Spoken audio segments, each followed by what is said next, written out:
কত বড় বেয়াদব! শহীদের বাবার সাথে হাত মিলাতে তার কষ্ট হয়। এই রক্ত দিয়েছে কি হানা বলার জন্য? হ্যান্ডশেক করে নাই।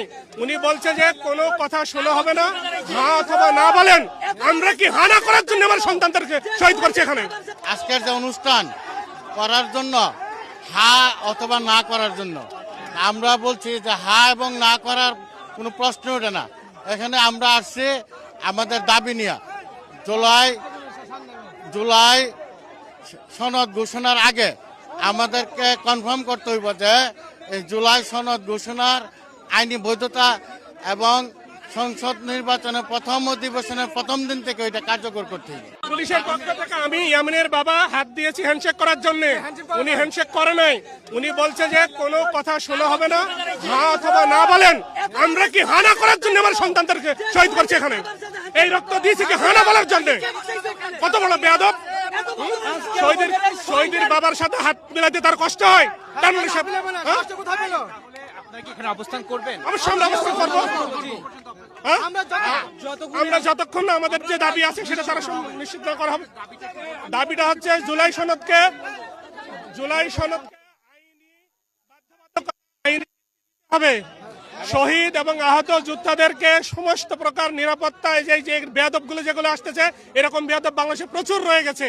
তারা যেন কখনোই চোখ তুলে কথা বলতে না পারে, তাদের নিরাপত্তা দিতে হবে। এবং আমরা যে শহীদ আহত যোদ্ধা, তাদের রাষ্ট্রীয় মর্যাদা দিতে হবে। কিন্তু আমরা প্রত্যেকটা জায়গায় আমাদেরকে অপমানিত করা হচ্ছে। আর এইটার যদি বাধ্যবাধকতা না থাকে এবং এই সনদের মধ্যে উল্লেখ করা আছে, যদি এইটা তারা কোনো দল এসে যদি না মানে, তাদের বিরুদ্ধে কোনো মামলা করা যাবে না। তাহলে এই সনদটা সই করে লাভ কি? তাহলে এই সনদ যদি নির্দিষ্ট কোনো সময়ে বা কোনো একটা সংসদ এসেও যদি এটা বাস্তবায়ন না করে, তাহলে এটা আমরা সিগনেচার করে আমাদের লাভটা কি? ঠিক আছে, কমিশনার সাহেবকে এসে আমি সালাম দিয়ে হ্যান্ডশেক করতে গেছি, উনি হ্যান্ডশেক করে নাই। উনি বলে যে কোনো কথা বলা যাবে না, হ্যাঁ অথবা না বলতে হবে। আমি বলছি হ্যাঁ না বলার জন্য আমার ছেলেরা রক্ত দেয় নাই। এটা ব্রিটিশরা শাসন করে নাই দেশ। ঠিক আছে, আমাদের সাথে আলাপ করতে হবে, আইনি বৈধতা দিতে হবে। গত 6 মাস ধরে কাজ করে যাচ্ছে। ঘোষণাপত্র প্রকাশিত হওয়ার পরেই আমরা সন্তুষ্ট হইতে পারি না। ওনারা যে খসড়া দিয়েছে, এরপর থেকে আমরা সংশ্লিষ্ট সকল মন্ত্রণালয়ে যোগাযোগ করেছি, আমাদের চাহিদাগুলো আমরা পেশ করেছি, দাবি পেশ করেছি।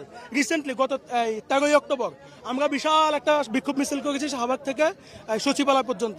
এরপরে আমরা সংশ্লিষ্ট মন্ত্রণালয় শুধু না, সকল মন্ত্রণালয়ে প্রধান বিচারপতি, প্রধান নির্বাচন কমিশনার, সবার কাছে আমাদের দাবিগুলো আমরা পেশ করেছি।